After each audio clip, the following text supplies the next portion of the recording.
नमस्कार नमस्कार नमस्कार। जय हिंद। कैसे हैं आप? उम्मीद है अच्छे होंगे। साथियों, एनसीईआरटी कक्षा 12 चैप्टर फर्स्ट पढ़ रहे थे अपन। उसमें अपना जो टॉपिक है वो है आपका हड़प्पा सभ्यता। ठीक है, हड़प्पा सभ्यता में पिछले वीडियो में हमने देखा। अब नेक्स्ट उसके आगे एक नियोजित शहरी केंद्र मोहनजोदड़ो, इसको पढ़ेंगे। देखिए, मैं आपको बता दूं, भारत इतिहास में जो बुद्ध काल है, उस बुद्ध काल से पहले यदि कोई सभ्यता जो नगरीय सभ्यता है तो वो है आपकी हड़प्पा सभ्यता। मतलब हड़प्पा सभ्यता की सबसे प्रमुख विशेषता है नगरीय सभ्यता। गार्डन चाइल्ड ने इसको प्रथम नगरीय क्रांति भी कहा था। एक इतिहासकार है गार्डन चाइल्ड, इन्होंने इसको प्रथम नगरीय क्रांति कहा था। किसको? हड़प्पा सभ्यता। ठीक है, तो सबसे महत्वपूर्ण बात क्या है? इसका नगर नियोजन, इसका नगरीकरण, इसकी एक विशेषता है। अच्छा, हड़प्पा सभ्यता के जितने भी स्थल हैं, चाहे हड़प्पा हो, मोहनजोदड़ो हो, लोथल हो, ठीक है, धोलावीरा हो, कालीबंगा हो, बनावली हो, ये सब इसके शहर हैं। लेकिन इन शहरों में सबसे जो प्रसिद्ध शहर है वो आपका मोहनजोदड़ो है। जीके का क्वेश्चन है, हड़प्पा सभ्यता का सबसे बड़ा स्थल बताओ। मोहनजोदड़ो। हड़प्पा सभ्यता का सबसे प्रसिद्ध शहर बताओ। मोहनजोदड़ो। ठीक है। अच्छा, अब इसको अपन पढ़ेंगे बिल्कुल आपके एनसीईआरटी के हिसाब से। लेकिन उससे पहले मोहनजोदड़ो के बारे में थोड़ा सा जान लेते हैं कि मोहनजोदड़ो की खोज कब हुई, मोहनजोदड़ो वर्तमान में कहाँ स्थित है। ठीक है, इसको अपन एक बार देख लेते हैं। देखिएगा,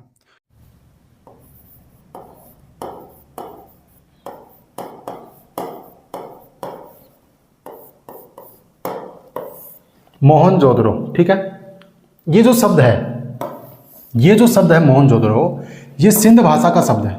किसका शब्द है? सिंध भाषा का शब्द है। एक बात तो ये ध्यान रखना। अब सिंध भाषा का शब्द है तो इसका अर्थ क्या है? इसका अर्थ है मृतकों का टीला। किसका टीला? मृतकों का टीला। मोहनजोदड़ो जो शब्द है ये सिंध भाषा का है। इसका अर्थ ही होता है मृतकों का टीला। ठीक है, इसकी खोज कब हुई थी? इसकी खोज हुई थी 1922 में। आपको पता होगा 1921 में हड़प्पा सभ्यता की खोज हुई। हड़प्पा स्थल को खोजा गया दयाराम साहनी के द्वारा। जस्ट एक साल बाद 1922 में राखलदास बनर्जी के द्वारा, किसके द्वारा? राखलदास बनर्जी के द्वारा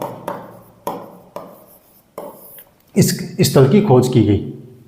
सिंध भाषा का शब्द है, मृतकों का टीला इसका अर्थ होता है। 1922 में इसे खोजा गया राखलदास बनर्जी के द्वारा। वर्तमान में ये कहाँ स्थित है ये भी आपको ध्यान होना चाहिए। ये वर्तमान में पाकिस्तान में एक जिला है लरकाना जिला है, जो पाकिस्तान के सिंध प्रांत में है।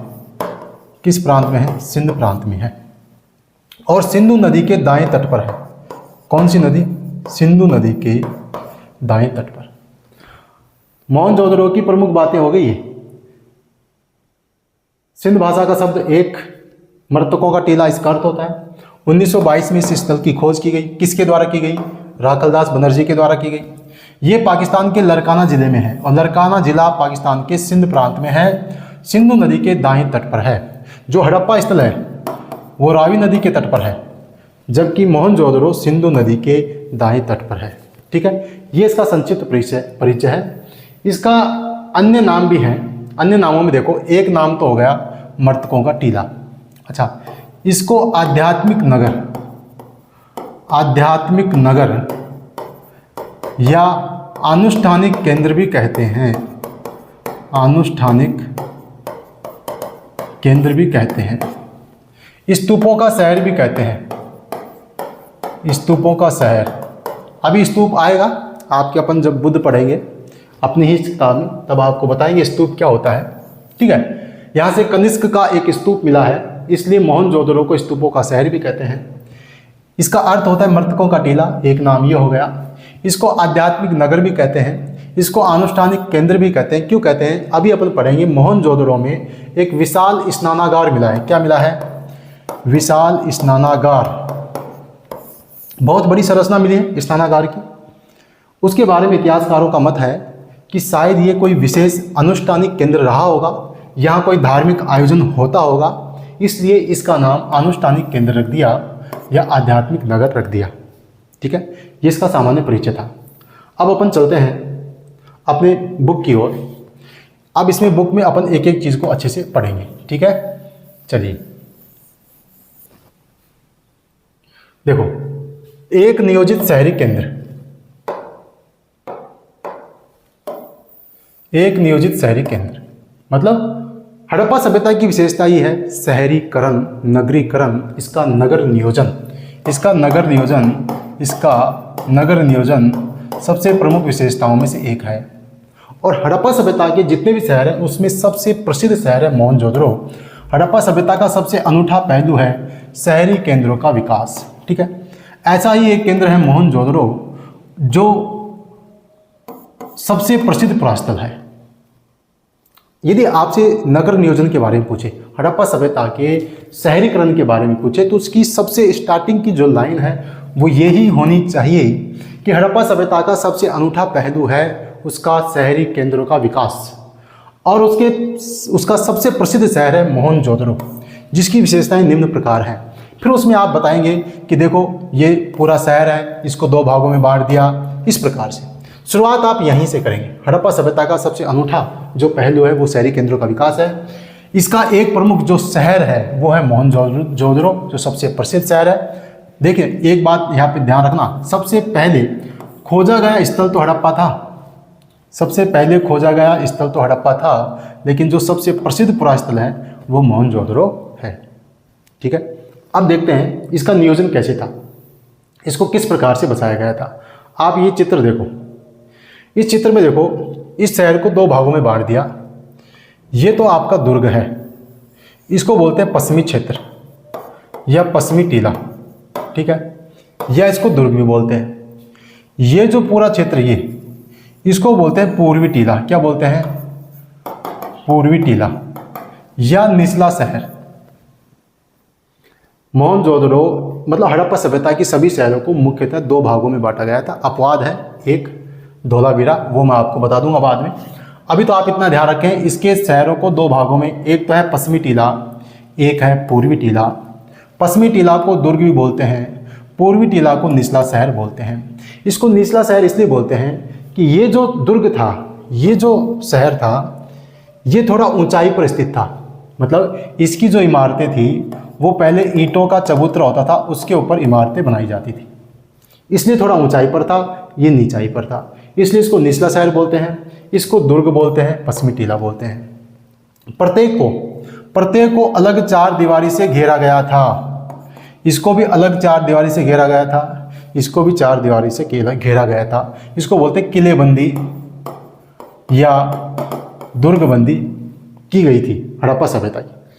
अब एक डाउट ये और आता है दिमाग में कि ये जो नाम है डीकेबी क्षेत्र है, अपनी बुक में देखना डीकेसी क्षेत्र है, ठीक है, डीकेए क्षेत्र है, ऐसे ही एक नाम है नीचे आपका एचआरए क्षेत्र है। ये क्या है? तो ये खोजे गए स्थल हैं और जिन लोगों ने खोजा उन्हीं के नाम पर इनका नाम रख दिया, ठीक है। जैसे डीकेएन क्षेत्र है, जैसे केएन दीक्षित, इसके नाम पर डीके क्षेत्र रख दिया। ऐसे ही एच हारग्रीव्ज, इसके नाम पर यह क्षेत्र रख दिया। तो जिन लोगों ने खोज की उन्हीं के नाम पर इन क्षेत्रों का नामकरण कर दिया गया, ये आप ध्यान रखें, ठीक है। बाकी आप इसको देख सकते हैं अपनी बुक में। चलते हैं आगे। इसमें देखो यहाँ पे लिखा हुआ है बस्ती 2 भागों में विभाजित है, एक छोटा लेकिन ऊंचाई पर, दूसरा कहीं अधिक बड़ा लेकिन नीचे बनाया गया। हड़प्पा सभ्यता का मोहनजोदड़ो यदि आपको लिखना हो, मोहनजोदड़ो की विशेषताएं आपको बतानी हो, तो आप क्या बताएंगे कि यहाँ बस्ती 2 भागों में विभाजित है। एक तो है छोटा लेकिन ऊंचाई पर स्थित है, उसको बोलते हैं दुर्ग। एक है बड़ा लेकिन नीचे स्थित है, उसको बोलते हैं निचला शहर, उसको बोलते हैं पूर्वी टीला, और इसको बोलते हैं पश्चिमी टीला। पुरातत्वविदों ने इनको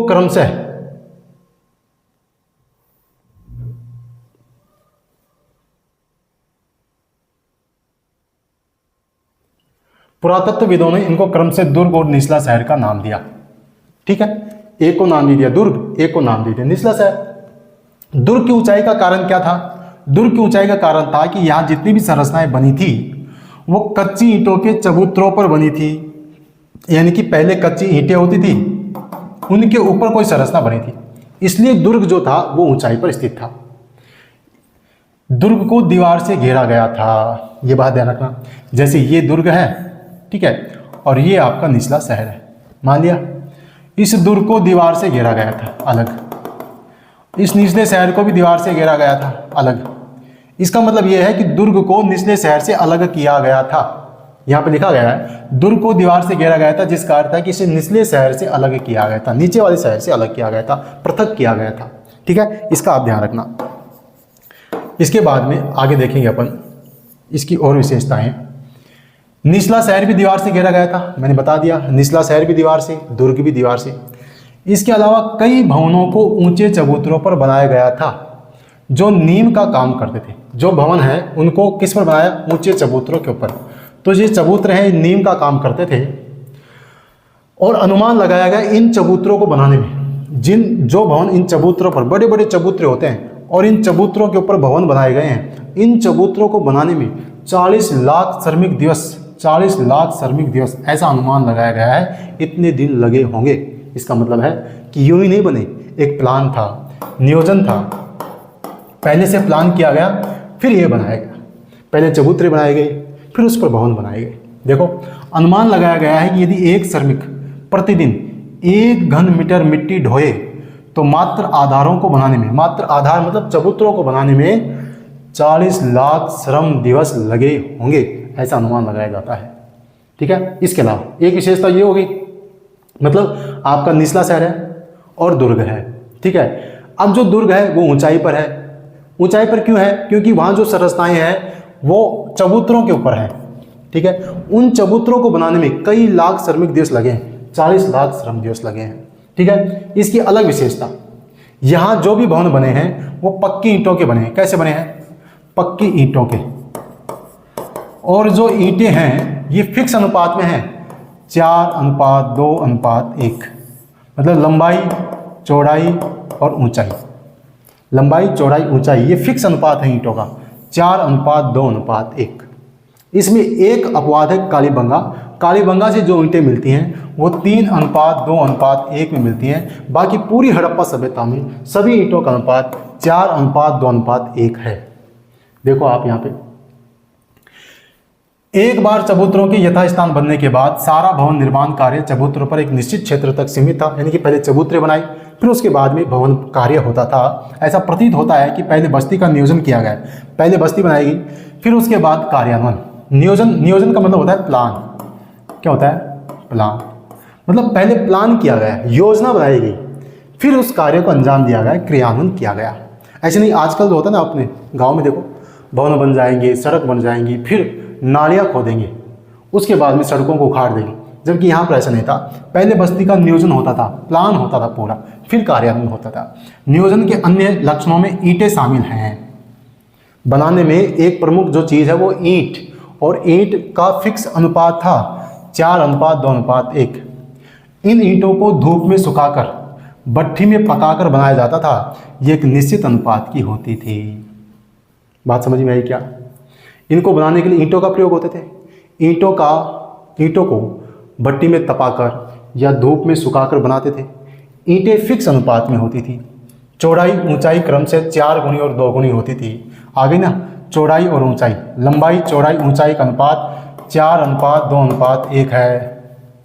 तो चौड़ाई और जो ऊंचाई है, ठीक है, लंबाई और चौड़ाई, इसका अनुपात 2 गुना होता था। इसके आगे देखो,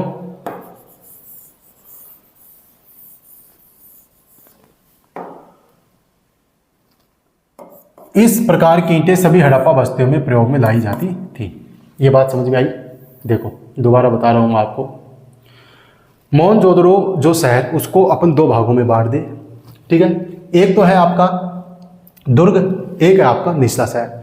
दुर्ग है जो ऊंचाई पर है, क्योंकि उसके नीचे चबूतरे हैं, उसके ऊपर फिर भवन है, इमारत है, इसलिए वो ऊंचाई पर है। दोनों को अलग अलग दीवार से प्रतिकृत किया गया है, मतलब अलग अलग किया गया है, किलेबंदी की गई दोनों को। और यहाँ पर जो ईंटें हैं वो फिक्स अनुपात में ली गई हैं, जिनका अनुपात है 4:2:1।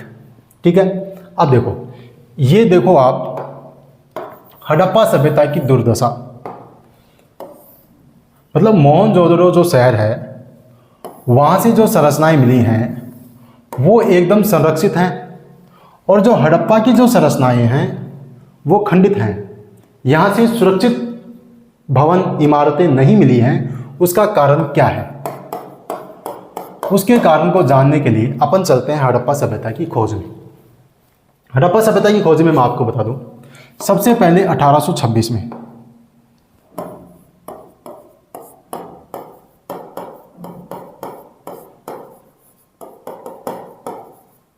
देखो हड़प्पा सभ्यता की खोज हुई। उसमें सबसे पहले 1826 में हड़प्पा टीले को ईस्ट इंडिया कंपनी के अधिकारी चार्ल्स मैसन ने देखा। इसने सोचा कि यहाँ कोई पुराना कोई राजमहल दबा हुआ है, ऐसा अनुमान लगाया। इसके बाद में 1831 में अलेक्जेंडर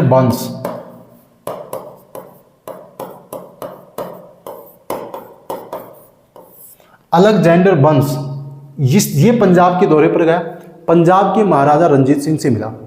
तब इसकी नज़र हड़प्पा टीले पर पड़ी।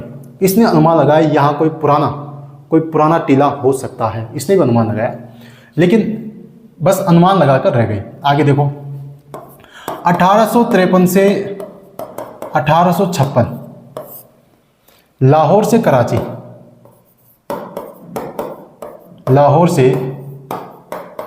कराची रेलवे लाइन, लाहौर से कराची रेलवे लाइन का काम चल रहा था। और इसमें दो व्यक्ति, एक तो है जेम्स बर्टन और एक है विलियम बर्टन। दो भाई जेम्स बर्टन, विलियम बर्टन, दोनों ने इस टीले से ईंटें निकाल कर, उखाड़ कर सारी ईंटों को रेलवे लाइन में काम में ले लिया। 1853-56 में इस दौरान लाहौर से कराची लगभग 100 मील लंबी रेलवे लाइन का काम चल रहा था। बर्टन बंधु जेम्स बर्टन, विलियम बर्टन, इन्होंने यहाँ से ईंटें निकाल कर इस रेलवे लाइन में काम में ले लिया। तो यहाँ की जो मुख्य इमारतें सब ध्वस्त हो गई। सबकी जो ईंटें हैं वो इस रेलवे लाइन में काम में ले ली गई। इसलिए हड़प्पा सभ्यता की जो संरचनाएं हैं वो संरक्षित नहीं हैं, वो सुरक्षित नहीं है, जबकि मोहनजोदड़ो की ऐसे की ऐसे हैं। समझ गए बात को? इसके बाद में 1861 में ASI की स्थापना होती है। ASI क्या है? आर्कियोलॉजिकल सर्वे ऑफ इंडिया, भारतीय पुरातात्विक सर्वेक्षण विभाग की स्थापना होती है। ठीक है, इसके निदेशक थे, इसके डायरेक्टर थे अलेक्जेंडर कनिंघम। ये ध्यान रखना है आपको, अलेक्जेंडर कनिंघम। इसको भारतीय पुरातत्व विभाग का जन्मदाता भी कहा जाता है, अलेक्जेंडर कनिंघम। 1861 में आर्कियोलॉजिकल सर्वे ऑफ इंडिया की स्थापना हुई। बाद में अलेक्जेंडर कनिंघम इसके क्या बनते हैं? निदेशक बनते हैं। इसको भारतीय पुरातात्विक सर्वेक्षण विभाग का जन्मदाता भी कहा जाता है। अलेक्जेंडर कनिंघम ने 1875 में हड़प्पा टीले का अवलोकन किया। वहाँ से पाषाण के औजार, पत्थर के औजार, इसके अलावा मृदभांड, इसके अलावा वर्षभ अंकित मोहर, ये चीज़ें वहाँ से प्राप्त की। और इसने अनुमान लगाया कि शायद हो सकता है, लेकिन इसका भ्रम था कि भारत का इतिहास तो बुद्ध काल 600 BC से प्रारंभ होता है और ये तो बहुत पहले हो ही नहीं सकता। तो इन्होंने फिर ज़्यादा ध्यान नहीं दिया, क्योंकि इनका ये भ्रम था, इनका ये धारणा थी कि भारत का इतिहास तो 600 ईसा पूर्व से शुरू होता है। तो इन्होंने इस और कोई काम नहीं किया। ये चीज़ें इन्होंने यहाँ से प्राप्त की थी। ठीक है, फिर 1921 में जॉन मार्शल निर्देशक थे और दयाराम साहनी के द्वारा हड़प्पा टीले का उत्खनन किया, हड़प्पा की खोज की। दयाराम साहनी ने हड़प्पा स्थल की खोज की। बात समझ में आई? देखो 1826 में चार्ल्स मैसन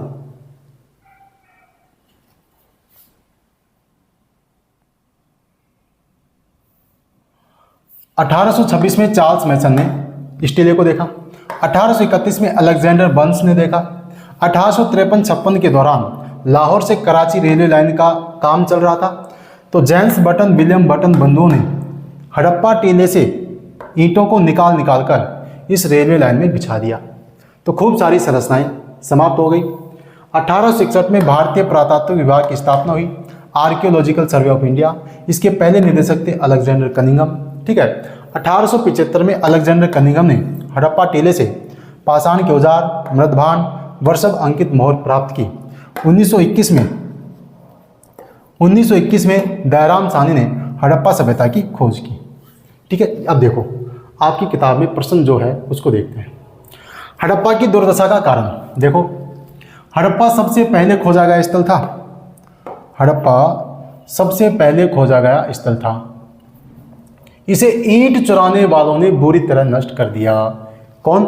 विलियम बर्टन और जेम्स बर्टन बंधु जो थे, इन्होंने यहाँ से ईंट चुराई। क्यों चुराई? घर ले गए? घर नहीं लेके गए, रेलवे लाइन में बिछा दी। लाहौर से कराची जो रेलवे लाइन थी उसमें बिछा दी। ठीक है, 1875 में भारतीय पुरातात्विक सर्वेक्षण के पहले जनरल अलेक्जेंडर कनिंघम, इसको नोट कर लेना, भारतीय पुरातात्विक सर्वेक्षण के पहले जनरल जो डायरेक्टर थे वो अलेक्जेंडर कनिंघम थे। इनको भारतीय पुरातत्व का जनक भी कहा जाता है। इंपॉर्टेंट क्वेश्चन है, एग्जाम के लिए भी, 12वीं कक्षा के लिए भी और कई प्रतियोगी परीक्षाओं में भी पूछा जाता है कि भारतीय पुरातत्व का जनक कौन है, तो वो है अलेक्जेंडर कनिंघम। ठीक है, ने लिखा था कि प्राचीन स्थल से ले जाए गए ईंटों की मात्रा लगभग 100 मील लंबी लाहौर तथा मुल्तान के बीच रेल पटरी के लिए ईंटें बिछाने के लिए पर्याप्त थी। इस प्रकार इस स्थल की कई प्राचीन संरचनाएं नष्ट हो गई। इसके विपरीत मोहनजोदड़ो बेहतर संरक्षित था। अब प्रश्न बन सकता है, क्या कारण है कि हड़प्पा से ज़्यादातर इमारतें नष्ट हो गई जबकि मोहनजोदड़ो अभी भी संरक्षित था? उसका आंसर आपको ये लिखना है। ठीक है, रेलवे लाइन में इस स्थल से ईंटों को उखाड़ उखाड़ कर काम में ले लिया। ठीक है, चलिए अब आ जाओ नालों का निर्माण। अब देखो हड़प्पा सभ्यता का सबसे अनूठा पहलू क्या है? शहरीकरण, नगर नियोजन। अब नगर नियोजन में इसकी सबसे पहली विशेषता है जल निकास पद्धति, जल निकास प्रणाली। जल निकास प्रणाली, उस समय की जो जल निकास पद्धति थी, जो प्रणाली थी, वो बड़ी बेहतरीन थी। आज के लिए भी वो उदाहरण है कि देखो आज भी सड़कों पर, गाँव में यहाँ पानी भरा रहता है, जल भरा रहता है, जबकि उस समय की व्यवस्था देखो। हड़प्पा शहरों की सबसे अनूठी विशेषताओं में से एक है नियोजित जल निकास प्रणाली। ये इंपॉर्टेंट है। यदि आप निचले शहर के नक्शे को देखें तो आप ये पाएंगे कि सड़कों और गलियों को लगभग एक ग्रिड पद्धति में, ग्रिड पद्धति मतलब सड़कें और जो गलियां हैं वो आपस में समकोण पर काट रही हैं। कैसे काट रही हैं? समकोण पर काटती हैं, 90 डिग्री पर। गलियां और जो सड़कें हैं आपस में क्या करती हैं? सड़क 90 डिग्री समकोण पर काटती है। इसको बोलते हैं ग्रिड पद्धति। एक दूसरे को समकोण पर काटती थी। ऐसा प्रतीत होता है कि पहले नालियों के साथ गलियों को बनाया गया। पहले नालियों के साथ गलियों को बनाया, फिर भवन बनाई, फिर क्या बनाई? उनके अगल बगल आवास का निर्माण किया गया। यदि घरों के गंदे पानी को गलियों की नालियों से जोड़ना था तो प्रत्येक घर की कम से कम एक दीवार का गली से सटा होना आवश्यक था। प्रत्येक घर की एक दीवार गली से सटी हुई होती थी और वहाँ से घर की नालियाँ निकलती जो मुख्य सड़क से बड़ी बड़ी जो नालियों में जाकर मिल जाती, और ये नालियाँ बिल्कुल ढकी हुई होती थी। और सड़क है, सड़क का एक ढलान इधर एक ढलान इधर और बीच में इस प्रकार से पानी जो जल है वर्षा का हो चाहे कैसा भी हो सड़क पर नहीं रुकता था और सड़क के पास पास नालियाँ होती थी, वहाँ से पानी पूर्व निकल जाता था। ये उस समय की, आज से 4-5 हज़ार साल पहले की बात कर रहे हैं अपन, उस समय की बेहतरीन व्यवस्था थी। तो हड़प्पा सभ्यता के नगरों का सबसे महत्वपूर्ण भाग क्या है? जल निकास प्रणाली। ठीक है, तो जल निकास प्रणाली में आप लिख देंगे कि एक ग्रिड पद्धति में बनाया गया, समकोण पर एक दूसरे को काटती थी, पहले नालियों के साथ गलियों को बनाया गया, फिर उसके आसपास भवनों का निर्माण किया गया। इस प्रकार से आपको लिखना है। ठीक है, अब इसका जो दुर्ग है, अपन ने 2 भाग पढ़े हैं, एक तो है दुर्ग और एक है निचला शहर।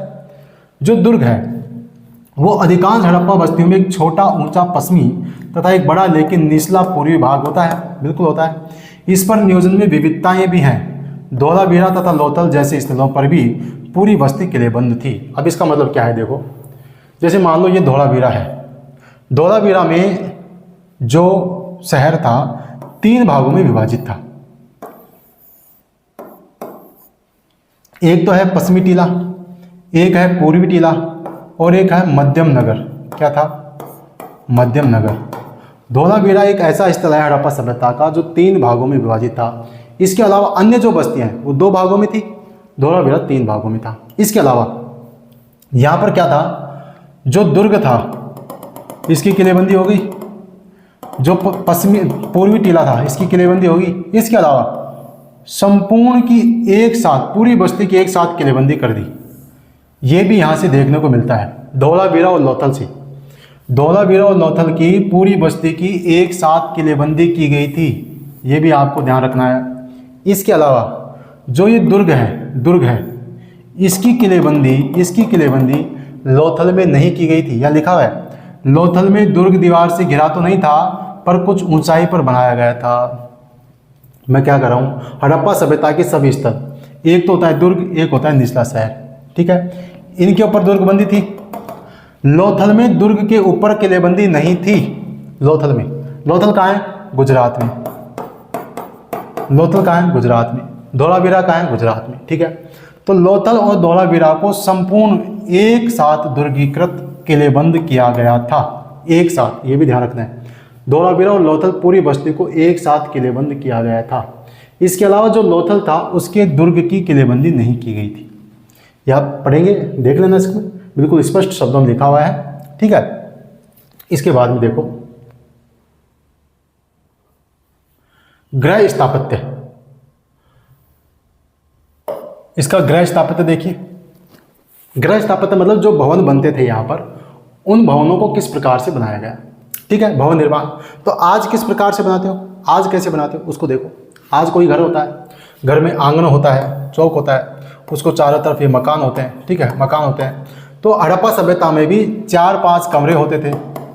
कोई भी भवन है उसमें 4-5 कमरे होते हैं, स्नानागार होता है, लाइट बाथ होता है, कुआं होता है। आप इसको देखो, आप समझ जाएंगे। यहाँ की भवन स्थापत्य देखो, इस चित्र में देखो, यहाँ पर आंगन है, ठीक है, ये इसका प्रवेश द्वार है, ये इसका प्रवेश द्वार है, जो मेन गेट है ये एंट्री गेट है। ये जो कमरा है यहाँ पर एक कुआं है पानी की व्यवस्था के लिए, ठीक है। बाकी जो रूम है अलग अलग देखो, यहाँ पर सीढ़ियाँ दिखाई गई हैं। इसका मतलब भवन 1 मंजिला, इसके अलावा 2 मंजिला भी होते थे। कोई जरूरी नहीं कि 1 मंजिल हो, 2 मंजिल भी होते थे। 1 मंजिल जो भवन है वहाँ खिड़कियाँ नहीं होती थी। क्या नहीं होती थी? खिड़कियाँ नहीं होती थी, ये ध्यान रखना। ये लोग निजता का, प्राइवेसी का बड़ा ध्यान रखते थे। निजता मतलब आपको कोई देखे नहीं। जैसे इनका जो मेन गेट है वो यहाँ है। अब बाहर से जाने वाला व्यक्ति अंदर, क्योंकि आंगन यहाँ पे है, अंदर के व्यक्ति को देख नहीं सकता। खुला चौक होता है, ठीक है, बाकी रूम है सब अलग अलग। बाहर से जाने वाला व्यक्ति यहाँ बैठे हुए लोगों को नहीं देख सकता।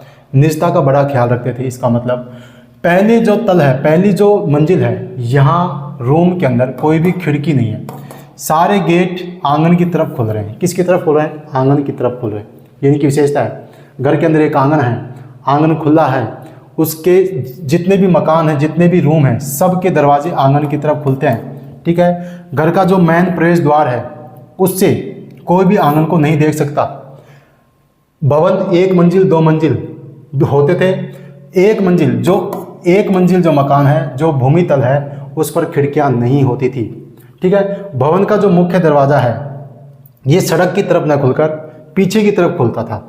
सड़क की तरफ मेन दरवाजा नहीं होता था, ये भी आप ध्यान रखेंगे, ठीक है। इसको आप आराम से देख लेना, बाकी देख लो आप। मोहनजोदड़ो का निचला शहर, जहां सामान्य लोग रहते थे, भवनों के उदाहरण प्रस्तुत करता है। इनमें कई एक आंगन पर केंद्रित। एक बात तो हो गई, आंगन होता है, चारों ओर कमरे होते हैं। आंगन है जो खाना पकाने के, कटाई करने जैसी गतिविधियों के काम में आता है। खास तौर पर जो गर्मी का, जो सूखा जो मौसम होता है, उस टाइम ये खाना बनाते हैं लोग। आप भी देखते होंगे, हमारे पहले भी यहाँ पर खुला आंगन, खुली छत, एकदम आकाश में दिखने वाला बिल्कुल आंगन होता है। चारों तरफ घर होते हैं, तो आंगन में ही चूल्हा वगैरह ये होते हैं, वहीं पर रोटियां बनाते हैं। तो हड़प्पा सभ्यता में भी ऐसा ही था, ठीक है। यहाँ एक अन्य रोचक पहलू लोगों द्वारा अपनी एकांतता को दिया जाने वाला था। मतलब एकांत, भूमि तल पर बनी दीवारों में खिड़कियां नहीं होती थी। क्या नहीं होती थी? खिड़कियां नहीं होती थी। इसके अलावा मुख्य द्वार से आंतरिक भाग अथवा आंगन का सीधा अवलोकन नहीं होता था। मुख्य द्वार से, ये जो मुख्य द्वार है, यहाँ से आप आंगन को नहीं देख सकते। आंगन में कौन बैठे हैं, क्या कर रहे हैं, ये बिल्कुल भी आप देख नहीं सकते। हर घर का ईंटों के फर्श से बना अपना एक स्नान घर होता था। क्या होता था? स्नान घर होता था। इस स्नान घर की नालियां दीवार के माध्यम से सड़क की नालियों से जुड़ी हुई होती थी। घर का पानी बाहर नालियों के माध्यम से जाता था। कुछ घरों में दूसरे तल या छत पर जाने हेतु बनाई गई सीढ़ियों के अवशेष भी मिले हैं। कई घरों में कुएं थे, जैसा कि मैंने इसमें बताया। ये जो भवन नंबर 6 है, अपनी बुक में देखना, ये कुआं है, यहाँ पर कुआं है जिससे पानी की व्यवस्था होती है। मोहनजोदड़ो से लगभग 700 कुएं प्राप्त हुए हैं। ये नोट कर लेना आप, मोहनजोदड़ो से लगभग 700 कुएं प्राप्त हुए हैं। देखो, अधिकांश एक ऐसे कक्ष में बनाए गए थे कुएं जिसमें बाहर से आया जा सकता था, जिसका प्रयोग राह चलने वाले लोगों द्वारा भी किया जा सकता था। विद्वानों ने अनुमान लगाया है कि मोहनजोदड़ो में कुओं की संख्या लगभग 700 थी। कितनी थी? कुओं की संख्या 700 थी। ठीक है, तो ये इनका गृह स्थापत्य हो। गृह स्थापत्य मतलब है कि एक भवन होता है, ठीक है, भवन के अंदर एक आंगन है, आंगन के चारों तरफ कमरे हैं, उस भवन के अंदर लेट बाथ भी है, स्नान घर भी है।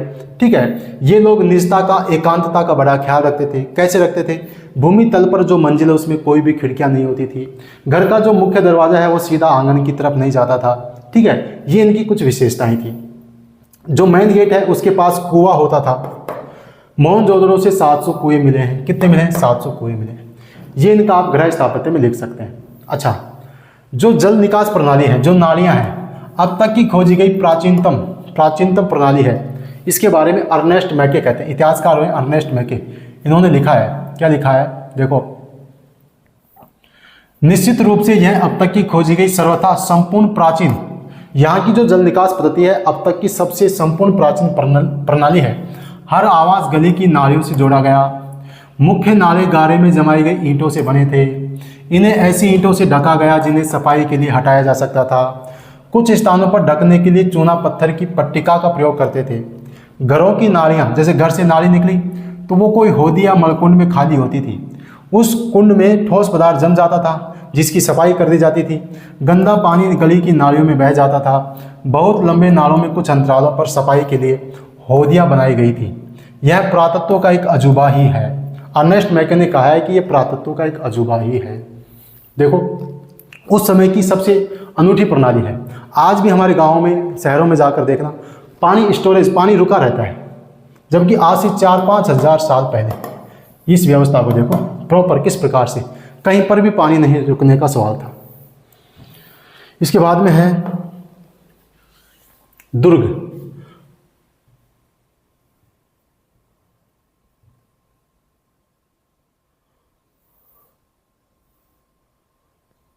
अब देखो दुर्ग। अब अपन ने बस्ती में दो चीजें देखी, एक तो है दुर्ग, एक है आपका निचला शहर। निचले शहर में क्या होता था भाई? लोगों के भवन होते थे। तो भवन निर्माण अपन ने देख लिया किस प्रकार से भवन बनता था, और यहाँ की जल निकास पद्धति देख ली। अब जो ये दुर्ग है, ये जो दुर्ग है, यहाँ पर ज़्यादातर सार्वजनिक इमारतें होती थी। कैसी इमारतें? सार्वजनिक का मतलब है सब लोगों के काम में आने वाली ऐसी संरचनाएं, इमारतें जो सब लोगों के काम में आती थी। तो सार्वजनिक इमारतें ज़्यादा थी। जैसे यहाँ पर देखो, मोहनजोदड़ो से एक बहुत बड़ा स्नानागार मिला है। क्या मिला है? स्नानागार। ये रहा आपका विशाल स्नानागार, मोहनजोदड़ो से मिला है। प्रश्न आता है विशाल स्नानागार के बारे में लिखिए। तो ये एक आयताकार और बिल्कुल दुर्ग के बीचों बीच स्थित एक संरचना है, विशाल स्नानागार है। ये कैसे बना हुआ है? देखो, ये एक आयताकार संरचना है, ठीक है। इसमें सीढ़ियाँ हैं, नॉर्थ साउथ, यहाँ पर सीढ़ियाँ बनी हुई, ये सीढ़ियाँ हैं, ठीक है। यहाँ ये आपका नॉर्थ साउथ, ये ईस्ट और ये वेस्ट। यहाँ पर साउथ वेस्ट में जल निकास के लिए ये जगह भी है। मतलब एक ऐसा विशाल स्नानागार है जिसके उत्तर में, दक्षिण में सीढ़ियाँ हैं, आने जाने के लिए सीढ़ियाँ हैं। इसके दक्षिण पश्चिमी भाग में इसकी सफाई के लिए जल निकास का माध्यम भी है। देखो यहाँ से आप इसको पानी निकाल के साफ भी कर सकते हैं। इसके पास में ही कुआं बना हुआ है, इस कुएं से इसमें आप पानी भर सकते हैं। इस प्रकार से विशाल स्नानागार है। फेयर सर्विस, एक विद्वान हुआ है फेयर सर्विस, उसने अनुमान लगाया है कि शायद कोई अनुष्ठानिक आयोजन होता होगा, कोई धार्मिक आयोजन होता होगा, इसलिए इसको अनुष्ठानिक केंद्र भी कह दिया। क्या कह दिया? अनुष्ठानिक केंद्र भी कह दिया। तो मोहनजोदड़ो से एक विशाल स्नानागार प्राप्त हुआ है। उत्तर और दक्षिण में सीढ़ियाँ हैं, साउथ और पश्चिम में, दक्षिण पश्चिम में पानी निकलने की व्यवस्था है, पास में ही कुआं है, कुएं से शायद पानी भरा जाता होगा। फेयर जैसे सर्विस जैसे विद्वानों ने अनुमान लगाया है कि एक अनुष्ठानिक केंद्र था, इसका कोई धार्मिक प्रयोजन होगा। ठीक है, ये सार्वजनिक महत्व की इमारत हो गई। तो ये है आपका दुर्ग। दुर्ग में सार्वजनिक महत्व की इमारतें थी। इधर देखो, दुर्ग पर हमें ऐसी संरचनाओं के साक्ष्य मिलते हैं जिनका प्रयोग संभवतः विशिष्ट सार्वजनिक प्रयोजनों के लिए किया जाता था। निचला शहर सामान्य लोगों के लिए, दुर्ग है जो विशिष्ट सार्वजनिक प्रयोजनों के लिए होता था। यहाँ पर एक माल गोदाम भी मिला है। यहाँ पर देखो, ये आपका माल गोदाम है, ये रहा माल गोदाम भी मिला है, जिसके ईंटों से बने केवल निचले हिस्से शेष हैं, जबकि ऊपरी हिस्से जो संभवतः लकड़ी से बने हैं बहुत पहले नष्ट हो गए थे। और यहाँ एक विशाल स्नानागार सम्मिलित है। ये इंपॉर्टेंट है, ये बारहवीं में प्रश्न आता ही आता है। विशाल स्नानागार, विशाल स्नानागार की विशेषता ये लिखनी है आपको। आंगन में बना हुआ एक आयताकार जलाशय है, चारों ओर से गलियारे में घिरा हुआ है। जलाशय के तल तक जाने के लिए इसके उत्तर और दक्षिण भाग में सीढ़ियाँ हैं। समझ गए? इसके दुर्ग के बीचों बीच आयताकार जलाशय है, चारों ओर एक गलियारे से घिरा हुआ है, उत्तर और दक्षिण में क्या है? सीढ़ियाँ हैं। जलाशय के किनारों पर ईंटों को जमा कर तथा जिप्सम के गारे के प्रयोग से, ये नोट कर लेना जिप्सम, इसमें दो चीज़ें हैं यहाँ पर, एक तो है जिप्सम और एक है बिटुमिनस। भाई विशाल स्नानागार बना दिया, अब इसमें पानी का रिसाव नहीं हो, इसके लिए जिप्सम और बिटुमिनस इसके द्वारा चिनाई की गई। क्या की गई? चिनाई की गई। ईंटों की जो जुड़ाई है, जो प्लास्टर है वो किया गया। समझ गए बात को? मतलब विशाल स्नानागार को बनाया तो उसमें जो प्लास्टर के लिए, जुड़ाई के लिए यहाँ पर जिप्सम और बिटुमिनस का प्रयोग किया गया ताकि पानी का रिसाव बाहर नहीं हो। ये वाटर प्रूफिंग का सबसे बेस्ट उदाहरण है विश्व में। वाटर प्रूफिंग का सबसे बेस्ट उदाहरण है, यानी कि जल रोधक, जल रोकने का, जल रोधक, जल को रोकने का सबसे बेस्ट उदाहरण है विश्व में। कौन सा?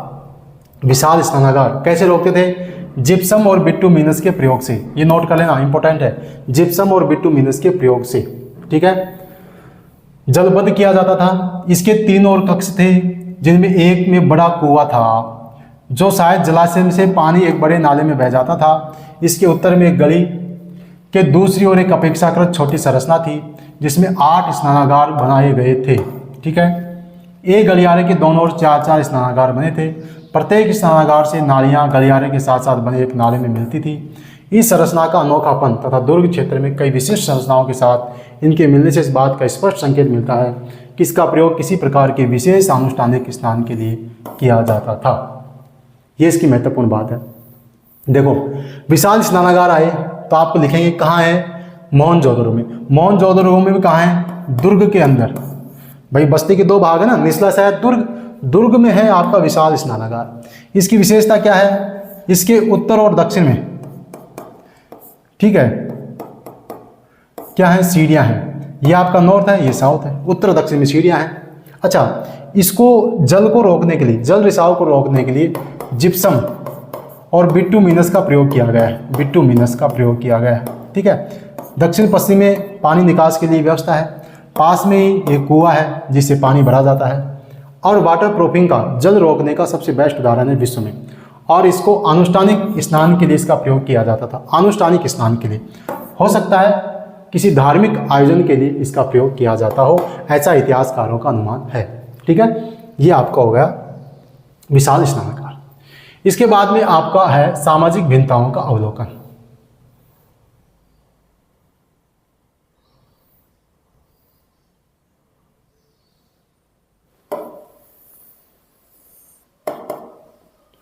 सामाजिक भिन्नताओं, क्या समाज में भिन्नताएं थी? हड़प्पा सभ्यता जो आज से 4-5 हजार वर्ष पूर्व है, उस समय क्या समाज में भिन्नताएं थी? इसका अनुमान कैसे लगाओगे आप? तो आज से 4-5 हजार वर्ष पहले कैसे अनुमान लगाओगे? उसके दो तरीके हैं। एक तो है शवाधान। क्या है? शवाधान, यानी कि शवों को दफनाने की, जो मृत्यु के बाद में जो शव है उसको किस प्रकार से दफनाया जाता था, उससे पता लगाया जाएगा। कैसे लगाएगा? अभी पता लगेगा, देखना।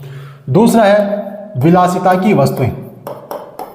विलासिता की वस्तुएं मतलब जो लोग विलासिता के लिए, डेली यूज के लिए, अपने ऐशो आराम के लिए जिन चीज़ों का प्रयोग करते थे, उनसे भी पता लगता है। यहाँ दो प्रकार की भिन्नताएं देखेंगे, एक तो सामाजिक भिन्नता और एक है आर्थिक भिन्नता। दो बातों का पता लगेगा और दो तरीके नोट कर लेना अपने दिमाग में, एक तो है शवाधान और एक है विलासिता की वस्तुएं। देखते हैं। देखो, पुरातत्वविद यह जानने के लिए कि क्या किसी संस्कृति विशेष में रहने वाले लोगों के बीच सामाजिक तथा आर्थिक भिन्नताएं थी, सामान्यतः कई विधियों का प्रयोग करते हैं। इसमें से एक विधि है, इन विधियों में से एक है शवाधानों का अध्ययन। अब शवाधान हड़प्पा सभ्यता में 3 प्रकार से था, मैं आपको बता देता हूँ। हड़प्पा सभ्यता में जो शवाधान था वो 3 प्रकार से था। एक तो है पूर्ण समाधिकरण, मतलब कोई भी व्यक्ति मृत्यु के बाद में उसको किसी भी कब्र में, किसी भी गड्ढे में उसको दबा दिया, वो तो हो गया पूर्ण समाधिकरण। दूसरा है आंशिक समाधिकरण। आंशिक समाधिकरण का मतलब यह है कि हो सकता है मृत्यु के बाद में उसके शरीर को कोई खा गया हो, जानवर वगैरह, और हड्डियां वगैरह हैं, उसको फिर समाधिस्थ कर दिया, उसको फिर दफना दिया। यह हो गया आंशिक समाधिकरण। तीसरा है दाह संस्कार, जो यानी कि अग्नि के माध्यम से उसको जला दिया। 3 तरीके उस समय प्रचलित थे। एक तो है पूर्ण समाधिकरण, शरीर को दफना दिया। आंशिक समाधिकरण, हो सकता है जानवरों के द्वारा खाया गया हो और उसके बाद हड्डियों को दबा दिया। तीसरा है दाह संस्कार, अग्नि के माध्यम से। अब इसमें जो पूर्ण समाधिकरण है, इसके माध्यम से हमें सामाजिक भिन्नताओं का पता लगता है। कैसे लगता है? आपने मिस्र की सभ्यता देखी होगी, मिस्र की सभ्यता पढ़ी होगी, सॉरी। मिस्र की सभ्यता में विशाल पिरामिड मिले। क्या मिले? विशाल पिरामिड। मिस्र के पिरामिड आपने पढ़े हो तो। मिस्र की सभ्यता में जो राजकीय शव होते, राजाओं के जो शव होते थे, उनके ऊपर बड़े बड़े पिरामिड बनाए गए, बड़े बड़े पिरामिड। ऐसे तो हड़प्पा में नहीं है, लेकिन हड़प्पा में जो गर्त होते हैं, जो गड्ढे होते हैं, इन गड्ढों में शवों को दफनाया जाता था। कोई गड्ढा तो बिल्कुल सामान्य है और किसी गड्ढे को ऊपर ईंटों के माध्यम से चिना गया है। कोई गड्ढा तो बिल्कुल सामान्य है, कोई गड्ढे है उसके ऊपर थोड़ा इस विशेष रूप से उसको ईंटों की चिनाई की गई है। इसका मतलब वो कोई विशेष व्यक्ति रहा होगा जिसके गर्त, जिसके शव सामान्य रूप से हैं, दफने हुए हैं बिल्कुल सामान्य रूप से। हो सकता है वो सामान्य आदमी हो जिसको विशेष किसी ईंटों की संरचना के माध्यम से दफनाया गया हो सकता है कोई विशेष आदमी हो। एक तो ये है अवलोकन का तरीका। दूसरा ये है, कोई व्यक्ति, कोई पैसे वाला व्यक्ति है तो उसके साथ, उसके समाधि के साथ कुछ आर्थिक वस्तुएं मिलती हैं, कुछ महंगी वस्तुएं मिलती हैं। अब कोई अमीर होगा उसके साथ तो कुछ महंगी वस्तुएं मिल गई, जो गरीब होगा उसके साथ महंगी वस्तुएं नहीं मिलेंगी। तो इस आधार पर भी अवलोकन किया जाता है। तो यहाँ पर इस चीज़ों को देखना आप देखो। आप संभवतः मिस्र के विशाल पिरामिड, मिस्र के विशाल पिरामिड जिनमें से कुछ हड़प्पा सभ्यता के समकालीन थे से परिचित हैं। इनमें से कई पिरामिड राजकीय समाधान थे। जो मिस्र के पिरामिड होते थे, राजाओं के शवों को दफनाने का तरीका था। बहुत बड़ी मात्रा में यह धन संपत्ति पाई जाती थी। ठीक है, हड़प्पा सभ्यता में ऐसा नहीं था, लेकिन हड़प्पा सभ्यता से मिले समाधानों में आमतौर पर मृतकों को गर्तों में, गर्तों मतलब गड्ढों में दफनाया जाता था। अब इन गर्तों में भी भिन्नता पाई गई है, इसलिए पता लगता है कि समाज में भिन्नता थी। इन गर्तों में क्या भिन्नता है? कभी कभी समाधान गर्त की बनावट एक दूसरे से अलग होती थी। कैसे अलग होती थी? कुछ स्थानों पर गर्त की सतहों पर ईंटों की चिनाई की गई थी और कुछ स्थानों पर नहीं की गई थी। तो क्या ये विविधताएं सामाजिक भिन्नताओं की ओर संकेत करती हैं? हाँ, शायद हो सकता है, लेकिन कहना कठिन है, लेकिन हो सकता है शायद इससे भिन्नताओं का पता लगता हो। दूसरा है, कब्रों में मृदभान आभूषण मिले हैं। कब्रों में मृदभान आभूषण मिले हैं। जैसे ये देखो चित्र 1.1, तांबे का दर्पण मिला है, तांबे का दर्पण कब्र के साथ, ठीक है। संभवतः एक ऐसी मान्यता की ओर संकेत करते हैं जिसके अनुसार इन वस्तुओं का मृत्युपरांत प्रयोग किया जा सकता था। कब्र में मृदभान मिले हैं, आभूषण मिले हैं, तो लोगों की ये धारणा रही होगी कि मृत्यु के बाद में शायद हमें इनकी आवश्यकता पड़ेगी, इसलिए लोगों को उनके साथ दफनाया गया होगा। पुरुष और महिलाओं दोनों के शवादानों से आभूषण मिले हैं, दोनों को दफनाए गए उनकी कब्र के साथ आभूषण प्राप्त हुए हैं। 1980 के दशक के मध्य में हड़प्पा के कब्रिस्तान में हुए उत्खननों में एक पुरुष की खोपड़ी के समीप शंख के 3 छल्ले, शंख के 3 छल्ले, जैस पर एक प्रकार का उपरत्न के मनके, सैकड़ों की संख्या में छोटे छोटे मनकों से बना आभूषण मिला है। कहीं कहीं पर मृतकों को तांबे के दर्पणों के साथ दफनाया जाता था। तांबे का दर्पण दिखाया, परंतु कुल मिलाकर ऐसा लगता है हड़प्पा सभ्यता के निवासियों का मृतकों के साथ बहुमूल्य वस्तुएं दफनाने में विश्वास नहीं था। जैसे मिस्र के पिरामिड मिले हैं राज के शवादानों के ऊपर, वहाँ बहुत महंगी वस्तुएं मिली हैं, वैसी वस्तुएं हड़प्पा सभ्यता से नहीं मिली हैं। फिर भी यहाँ जो गर्त थे, शवादानों को जिस गर्त में, जिस गड्ढे में दफनाया जाता था, उनमें भी भिन्नताएं प्राप्त होती हैं। और हड़प्पा सभ्यता के लोग भी मृतकों के साथ आभूषण दफनाते थे। मिस्र की तरह बहुत महंगे तो नहीं थे, लेकिन थे। पुरुष और महिला दोनों को आभूषणों के साथ दफनाया जाता था, जैसे तांबे का दर्पण मिला है, ठीक है, इस प्रकार से।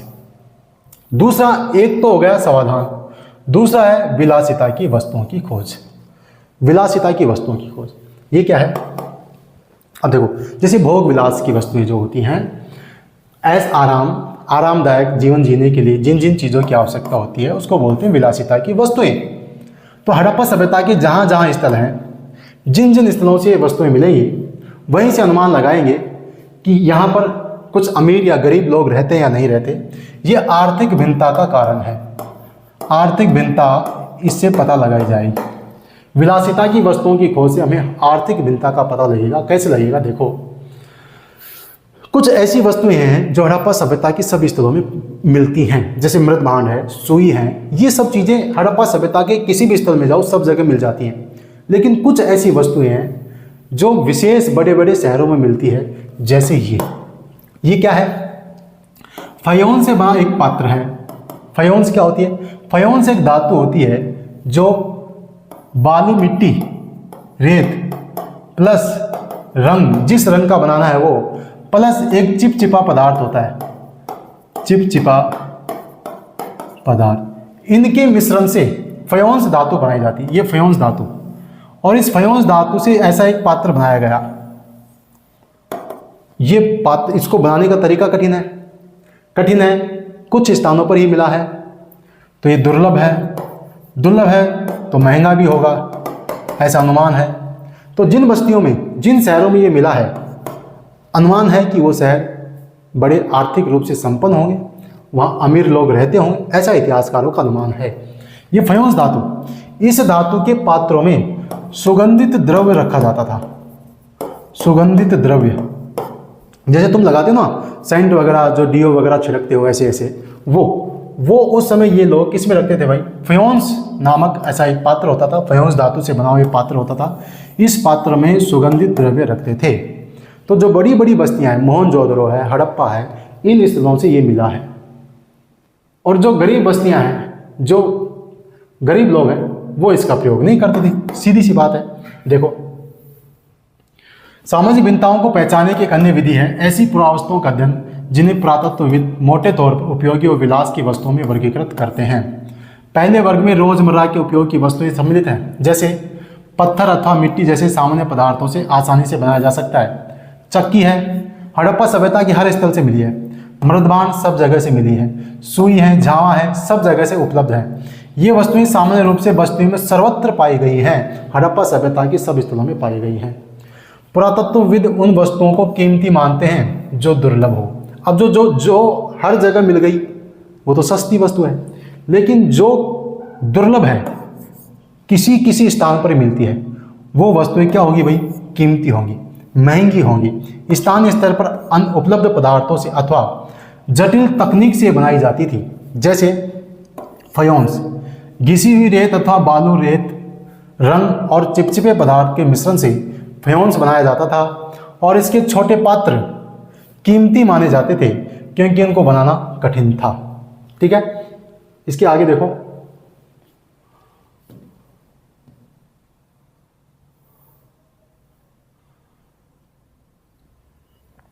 स्थिति तब और जटिल हो जाती है जब हमें रोजमर्रा के प्रयोग की वस्तुएं जैसे तकलियां, फायोन्स जैसे दुर्लभ पदार्थ से बनी मिलती हैं। क्या हम इनका वर्गीकरण उपयोगी विलास की वस्तुओं के रूप में करें?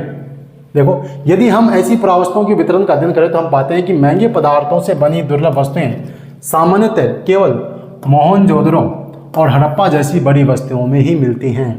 छोटी बस्तियों में ये विरले मिलते हैं। मतलब ये जो महंगी विलास की वस्तुएं हैं, कीमती धातु से बनी हुई हैं, ये केवल मोहनजोदड़ो और हड़प्पा से ही मिलती हैं, छोटी बस्तियों में नहीं मिलती हैं।